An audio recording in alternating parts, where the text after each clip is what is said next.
নমস্কার বন্ধুরা, আমি সুস্মিতা। সামনেই আসতে চলেছে রামনবমী।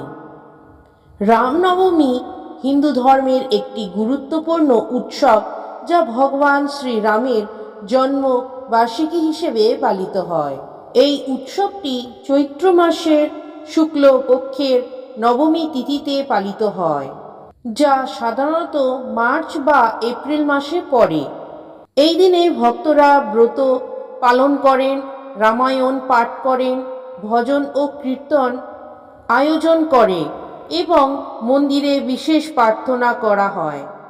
শ্রীরাম হলেন হিন্দু ধর্মের প্রধান দেবতা, বিষ্ণুর সপ্তম অবতার এবং মহাকাব্য রামায়ণের কেন্দ্র চরিত্র।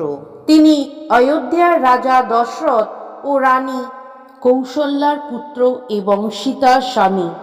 ত্রেতাযুগে অশুভ শক্তির ধ্বংস করে ধর্ম ও ত্রেতাযুগে অশুভ শক্তি ধ্বংস করে ধর্ম ও ন্যায় বিচার প্রতিষ্ঠার জন্য তিনি মানস রূপ গ্রহণ করেছিলেন। তিনি মর্যাদা পুরুষোত্তম নামেও পরিচিত, কারণ তিনি সততা, দয়া ও ধর্মের প্রতীক। রামনবমী উৎসব আমাদের তার আদর্শ গ্রহণ করতে এবং সত্য ও ন্যায়ের পথে চলতে অনুপ্রাণিত করে। হিন্দু ধর্মে রামনবমী উৎসব অত্যন্ত শুভ এবং গুরুত্বপূর্ণ বলে বিচারিত হয়। এটি ধর্ম, সত্য, ন্যায় বিচার এবং মর্যাদার প্রতীক। ভগবান শ্রী রামের জন্মবার্ষিকী। শ্রীরামকে ভগবান বিষ্ণুর সপ্তম অবতার হিসেবে বিবেচনা করা হয়। তিনি ধর্ম প্রতিষ্ঠা এবং অধর্ম ধ্বংস করার জন্য পৃথিবীতে জন্মগ্রহণ করেছিলেন। এবার আমরা জেনে নেব 2026 সালে রামনবমী কবে পালিত হতে চলেছে। 2026 সালে রামনবমী তিথি শুরু হবে 26শে মার্চ 2026।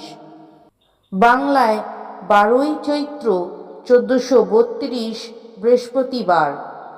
নবমী তিথি শুরু হবে 26শে মার্চ 2026 সকাল 11:48 নবমী তিথি শেষ হবে 27শে মার্চ 2026 সকাল 10:06।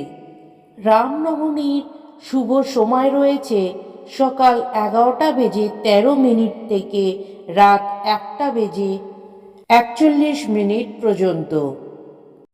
ব্রহ্ম মুহূর্ত রয়েছে ভোর 4:44 থেকে ভোর 5:30 পর্যন্ত।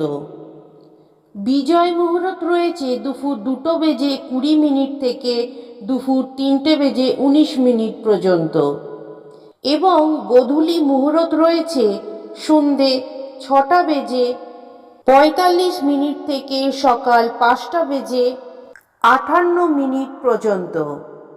রামনবমী পালন করার জন্য অবশ্যই কিছু আচারবিধি মেনে চলতে হয়। সূর্যোদয়ের সঙ্গে সঙ্গে উঠে স্নান করে নতুন বা পরিষ্কার বস্ত্র পরিধান করে উপবাস করতে হয়। অনেকে নির্জলা বা ফল জল খেয়ে পুরো দিন উপোস করে থাকেন। এই দিন রামচন্দ্র, সীতা দেবী, লক্ষ্মণ এবং হনুমানজির পুজো করতে হয়। জল, ফুল, ধূপ, প্রদীপ, তুলসী পাতা ইত্যাদি দিয়ে পুজো করলে ইতিবাচক ফলাফল পাওয়া যায়। রাম নবমীর দিন ওম শ্রী রামচন্দ্রায় নমঃ মন্ত্রটি জপ করা অত্যন্ত শুভ বলে মনে করা হয়। রামের জন্ম স্মরণ করে অনেকেই বাড়িতে বা মন্দিরে ছোট রামের মূর্তিকে দোলনায় দোল খাওয়ায়। তবে পুজো এবং আরতির পর প্রসাদ খেয়ে বা সারাদিন উপবাসের পর সন্ধেবেলা ফল বা মিষ্টি খেয়ে ব্রত ভঙ্গ করতে হয়।